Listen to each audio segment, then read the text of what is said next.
ওটা কি ভাই পাড়া অফিসে বাড়ি। নমস্কার বন্ধুরা, আপনাদের সবাইকে অনেক অনেক স্বাগত জানাই পপি কিচেন উইথ ভিলেজ ফুডে। আজকে ইলিশ মাছের দারুণ একটা রেসিপি আপনাদের সঙ্গে শেয়ার করব।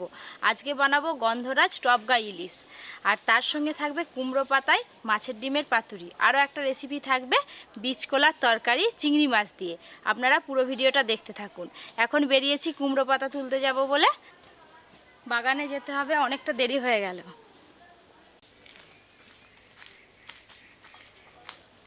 এই যে খালের ওপরে এটা হলো হাওড়ার ব্রিজ, এই ব্রিজটা পেরিয়েই বাগানে যেতে হয়।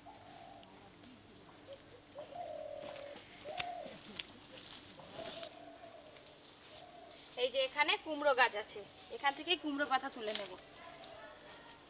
এই দেখুন এখানে কুমড়ো গাছ রয়েছে, কত বড় বড় ডগ, সব বনের ভেতরে জড়িয়ে আছে। একদম টাটকা তাজা কুমড়ো পাতা। এরকম টাটকা তাজা কুমড়ো পাতায় মাছের ডিমের পাতুরি হেভি লাগবে খেতে। এই ডগটা আবার তুলে দেবো, কুমড়ো হবে ওই দিকটা যাব।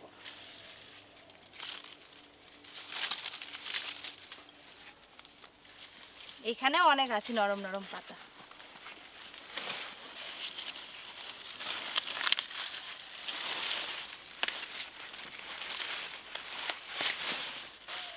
এই যে এইগুলো হলেই হয়ে যাবে।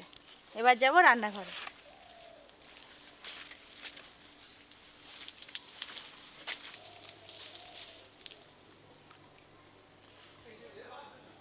আমাকে কিন্তু আবার হাওড়ার ব্রিজ পেরোতে হবে।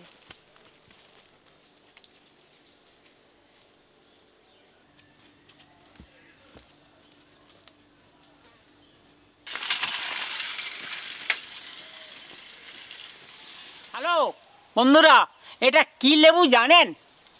দেখেছেন কোনোদিন এত বড়? গন্ধরাজ লেবু। কি বললাম মনে নেই? গন্ধরাজ লেবু। কেন হয়েছে এই লেবুটার নাম গন্ধরাজ? ভাতে এক টোসা দিলে খুব ভালো গন্ধ বেরোয়। হ্যাঁ, বাগান থেকে তো কুমড়ো পাতা তুলে নিয়ে চলে এলাম, আর আপনাদের বলছিলাম আজকে গন্ধরাজ ইলিশ বানাবো। এই জোড়া জোড়া ইলিশ আর তার সঙ্গে গন্ধরাজ লেবু। আর দিদি তো এদিকে আগে থেকে চিংড়ি মাছ বাছা শুরু করে দিয়েছে। আমি ইলিশ মাছগুলো কেটে নেব। অনেক চিংড়ি মাছ তো আগে মা থেকে কি না কাটছো? ভাজলে হবে না। আমি আলু ছাড়াচ্ছি। এই দেখুন, এই ইলিশ মাছগুলো যেমন তেল বেরোবে আর খেতেও তেমন স্বাদ হবে। গন্ধরাজ ইলিশের জন্য এই ইলিশগুলো একদম পারফেক্ট। এই যে 4 পিস ইলিশ আছে, প্রথমে এই মাছটা দিয়ে শুরু করি। চিংড়ি মাছগুলো এখনো দেখো জ্যান্ত আছে। জ্যান্ত থাকবে না, যে মুগরির চিংড়ি মাছ।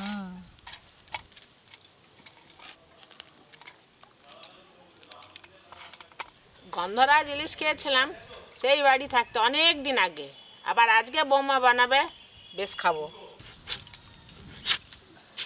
এই যে এরকম সাইজ করে কাটতে হয় বীজ কালার আলু। সুন্দর করে মাছের আঁশ ছাড়িয়ে নিয়েছি, এবার কেটে নেব।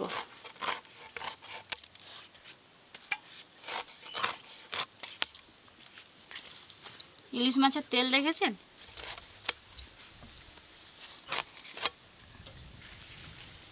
আরে এই ইলিশটা কতকটা খোকা ইলিশের মতো। কিন্তু খোকা ইলিশ নয় এই ইলিশটা। এটা খোকা ইলিশ নয়। এই যে ইলিশ মাছের লেজা, এই হচ্ছে ইলিশ মাছের মুড়ো। আবার একটা মাছ কেটে নেব।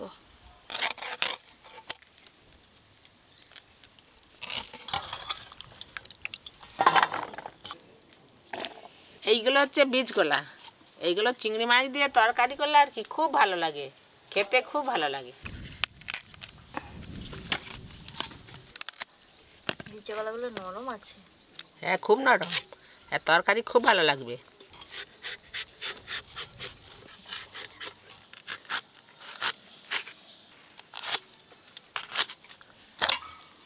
জলে একটু হলুদ গুঁড়ো দিয়ে দেবো।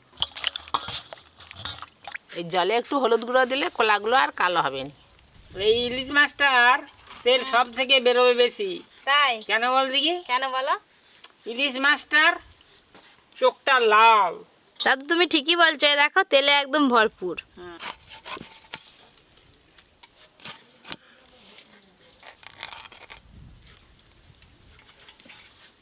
এই ডিম দিয়ে একদিন টক রান্না করবি। মাছের ডিমের টক। হ্যাঁ, তাই হবে।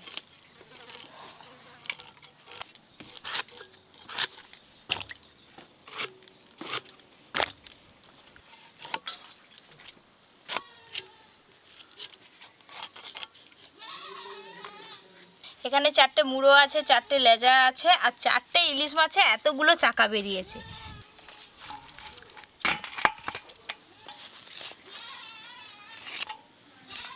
এই যে সব ইলিশ মাছ তো কাটা হয়ে গেল।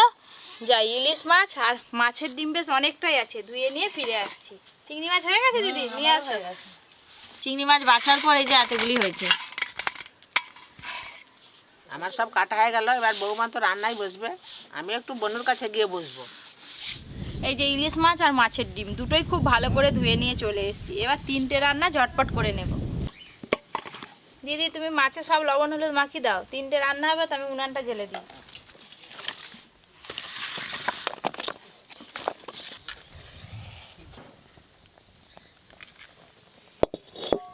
লবণ, হলুদ গুঁড়ো,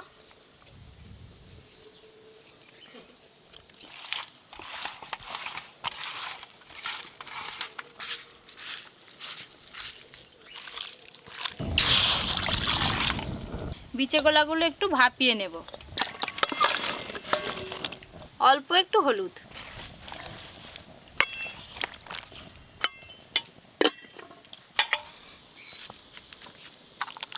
দাদু বলো। এবার মশলা বাটা শুরু করব।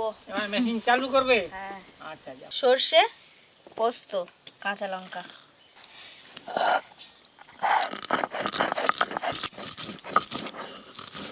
আমরা সব শান্ত ছেলে, শান্ত আমার দেশ, সবই শান্ত, শান্ত পরিবেশ। তুমি কি শান্ত ছেলে নাকি? আমরা সবাই শান্ত। ও দিদি, তুমি আগে সর্ষে বাটা একটু আমাকে তুলে দাও, এই কলাতে লাগবে। বিচে কলাতে বেশি কিছু মশলা লাগেনি, শুধু সর্ষে বাটা দিলেই হয়ে যাবে। হ্যাঁ, ওইটা হলেই হয়ে যাবে। বীজ কলাগুলো ভালো করে ভাপানো হয়ে গেছে, ঢেলে নেব। প্রথমে আমি ইলিশ মাছগুলো ভেজে নেব। সর্ষের তেল, ইলিশ মাছগুলো একদম হালকা করে ভেজে নেব।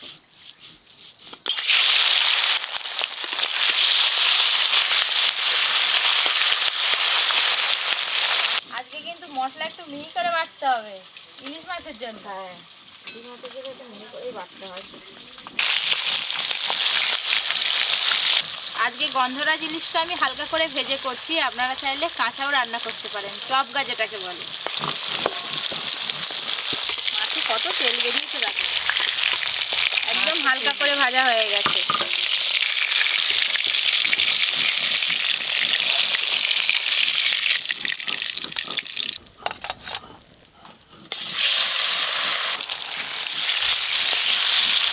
এই মাছগুলো তো রয়ে গেল, কালকে ভাজা করে খেয়ে নেব। আজকে ইলিশ মাছ ভাজা হচ্ছে, আপনারা কি সেন্ট পেয়েছেন?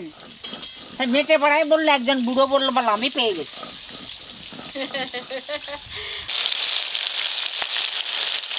এই মাছগুলো ভাজা হয়ে গেল।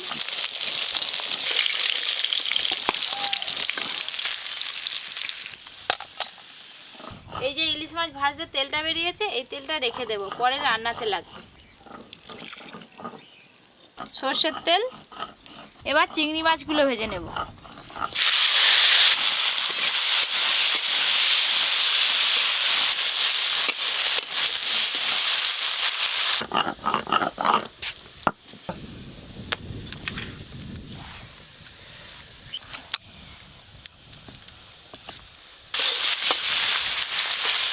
দেখতে দেখতে চিংড়ি মাছগুলো ভালো করে ভাজা হয়ে গেল, খুব ভালো করে ভেজে নিয়েছি।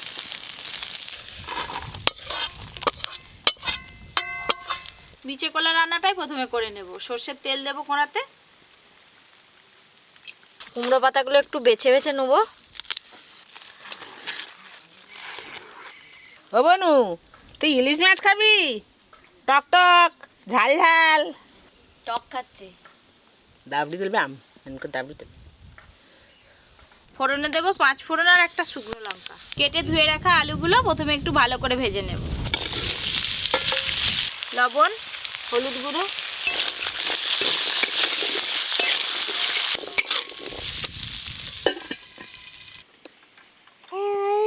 কি গো? কি?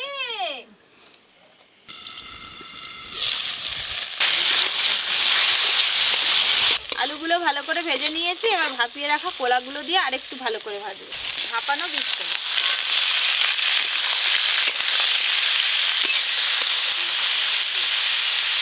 আলু আর কলা বেশ ভালো করে নেড়ে নিয়েছি, ওপর দিয়ে মশলা দিয়ে দেবো। লঙ্কা গুঁড়ো দেবো, সর্ষে বাটা একটু জল দিয়ে ভালো করে গুলিয়ে নিলাম, এটাও দিয়ে দেবো। লবণ, ভেজে রাখা চিংড়ি মাছ, আর দেবো ওপর দিয়ে একটু সর্ষের তেল।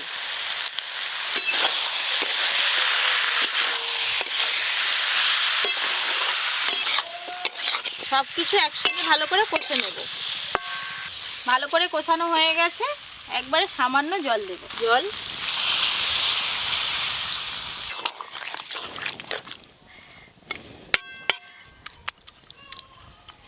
ভালো করে একটু ফুটে গেলেই নামিয়ে নেব।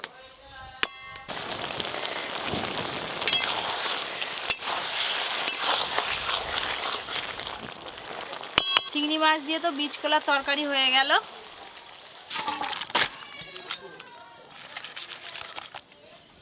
সর্ষের তেল, একঘেয়েমি সর্ষে ইলিশ রান্না না করে মাঝে মাঝে এরকমভাবে ইলিশ রান্না করে খেয়ে দেখবেন কেমন লাগে। কালো জিরে ফোড়নে দেবো। সর্ষে, পোস্ত আর কাঁচা লঙ্কাটা একটু জল দিয়ে ভালো করে গুলে নিয়েছি, এবার ছেঁকে কড়াতে দিয়ে দেব।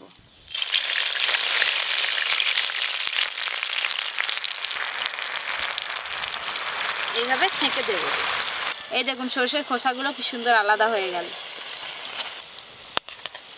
অল্প আর একটু জল দেব। হলুদ গুঁড়ো, লবণ, এই যে এখানে আমি গোটা চারেক গন্ধরাজ লেবুর পাতা নিয়েছি, ওই ঝোলের মধ্যে দিয়ে দেব। হালকা করে একটু ছিঁড়ে ছিঁড়ে দেব।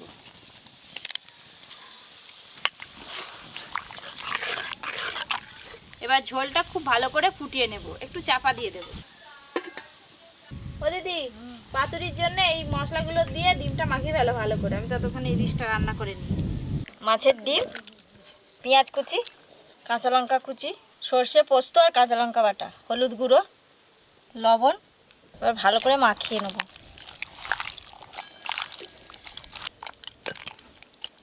ভালো করে মাখিয়ে নিয়েছি। খানিকক্ষণ পর চাপাটা খুলে দেখবো। চাপা খুলতে যে একটা দারুণ গন্ধ বেরিয়েছে গো। হ্যাঁ, সবে এখনো পাতাও দিয়েছি। হ্যাঁ, খুব সুন্দর গন্ধ। এবার ভেজে রাখা মাছগুলো দেব। ভেজে রাখা ইলিশ মাছ। এই গন্ধরাজ লেবুর গন্ধ কিন্তু ছালেই। এই ছালটা একটু গ্রেট করে দিয়ে দেব। ওই জন্য ফুচকা দোকানিতে দেখো নি জলেতে দেওয়া থাকে। হ্যাঁ, রান্নাতে ভালো গন্ধ আসবে বলে তো আমি গ্রেট করে দিচ্ছি। আপনারা যদি এই রান্নাটা টক টক খেতে চান তাহলে একটু লেবু রস দেবেন। এই যে এইটুকু মাত্র গ্রেট করে দিয়েছি, এটাই যথেষ্ট। একদম রান্নাতে গন্ধে মাত করে দেবে। বন্ধুরা দেখলেন তো গন্ধরাজ লেবু দিয়ে কিভাবে রান্নাটা হচ্ছে। আর দেবো চেরা কাঁচা লঙ্কা।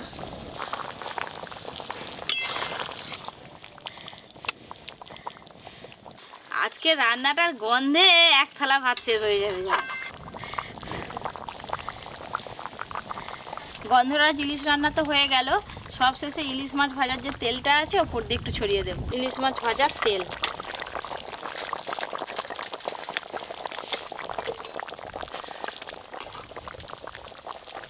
গন্ধরাজ ইলিশ তো হয়ে গেল।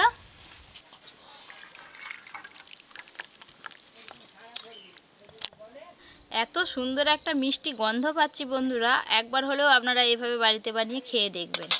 এই দেখুন কি দারুণ দেখতে লাগছে। এবার আমি কুমড়ো পাতায় ডিমের পাতুরিগুলো তৈরি করে নেব। একটা বড় কুমড়ো পাতা নিলাম, ওপর দিয়ে একটা ছোট কুমড়ো পাতা এভাবে চাপিয়ে দেব। দিয়ে একটু সর্ষের তেল ভালো করে মাখিয়ে নেব। এই যে দিদি এখানে ভালো করে মাছের ডিমে সব কিছু মাখিয়ে দিয়েছে, 1 চামচ করে দিয়ে দেব। আর একটু দেব। ওপর দিয়ে একদম সামান্য একটু সর্ষের তেল দেব। এবার চারিপাশ থেকে পাতাটা মুড়ে ভালো করে বেঁধে নেব। আমরা যেরকম কলা পাতায় পাতুরি মুড়ি ঠিক সেইভাবে আমি মুড়ে নেব। একদম হালকা হাতে এটা সাবধানে করতে হবে। এই যে সুতো দিয়ে ঘুরিয়ে ঘুরিয়ে এইভাবে বেঁধে নেব। আমি তো রুই মাছের ডিম দিয়ে আজকে বানাচ্ছি, আপনারা চাইলে যে কোনো মাছের ডিম দিয়ে এটা করতে পারেন।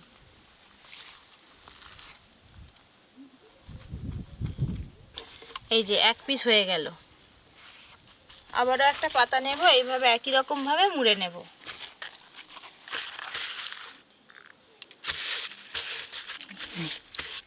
মাছের ডিম, সামান্য একটু সর্ষের তেল, আবারও ঠিক একইভাবে মুড়ে নেব। আপনারা চাইলে লাউ পাতা দিয়েও কিন্তু এটা করতে পারেন। আবারও সুতো দিয়ে খুব সাবধানে বেঁধে নেব। আমি 5টার মতো করে নিই দিদি, তারপরে তুমি করে দেবে, আমি ভেজে নেব। আবার একটা হয়ে গেল। দেখতে দেখতে 4 পিস হয়ে গেল। এবার আমি পাতুরিগুলো ভেজে নেব। প্রথমে তাওয়াতে অল্প একটু সর্ষের তেল দেব। তেল খুব বেশি গরম হয়ে গেলে এই যে সুতোগুলো এগুলো কেটে যেতে পারে, তাই হালকা গরম তেলেই বসিয়ে দেব।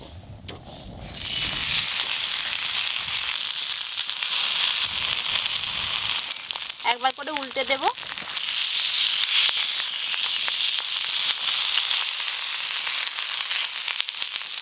তেল দেব।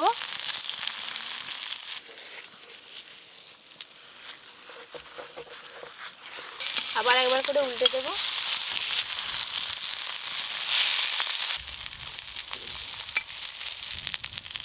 আর একবার তেল দেব। পাতুরিগুলো অল্প আঁচে ভাজা করছি, আর ভেতর থেকে ডিমগুলো কিন্তু ফুলে যাচ্ছে। এই দেখুন প্রত্যেকটা পাতুরি কিন্তু ফুলেছে। এই দেখুন পাতুরির সাইজটা কত বড় হয়ে গেল না।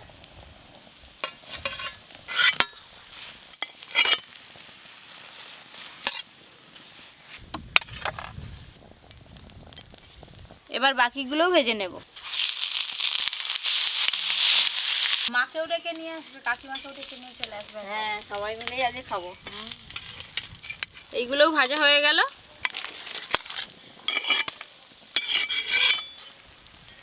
তিনটে রান্নাই একদম কমপ্লিট হয়ে গেল।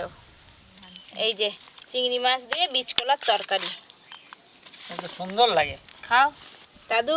বলো। এই যে গন্ধরাজ ইলিশ, গন্ধরাজের পাতা দিয়েছি।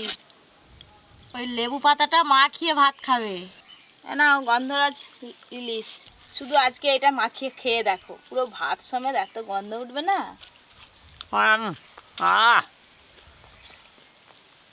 কি অপূর্ব। ডিমটা কি সুন্দর পিস হয়ে গেছে দেখো। আবার তোমার দেখো পাতাটা লেগে আছে। এই যে পাতাটা লেগে আছে, বেশ ভালো লাগছে। হ্যাঁ, কামড়ি কামড়ি খাও, হেভি লাগে। খুব ভালো লাগছে। আজকে ইলিশ মাছটা যা হয়েছে নি, গন্ধরাজ লেবু দিয়ে একবারে ওকে। আর ছোট জিনিসের স্বাদটাই আলাদা। বিচে কলার তরকারি। আজকে আমার গোটা ভাতটাই কিন্তু গন্ধরাজ লেবুর গন্ধে মম করছে। সব বাইরের ভাত একই গন্ধ। স্বাদটা কেমন হয়েছে বলো? খুব ভালো হয়েছে। ইলিশ মাছ। পপি আজকে রান্নাটা যেভাবে করলো আপনারাও কিন্তু করে একবার খাবেন। এত সুন্দর স্বাদ লাগছে কি বলবো। ইলিশ মাছ অনেক রকম খেয়েছি, আজকেরটা একবারে সম্পূর্ণ আলাদা। যা সুন্দর লাগছে না। যে কোনো রান্না একরকমভাবে রান্না না করে যদি একটু অন্যরকমভাবে রান্না করে খাওয়া যায়, সেটাতে কিন্তু আরও ভালো লাগে। তো আজকে 3টে রান্না একদম অন্যরকমভাবে করেছি। আপনাদের কেমন লাগলো কমেন্ট করে জানাতে একদম ভুলবেন না।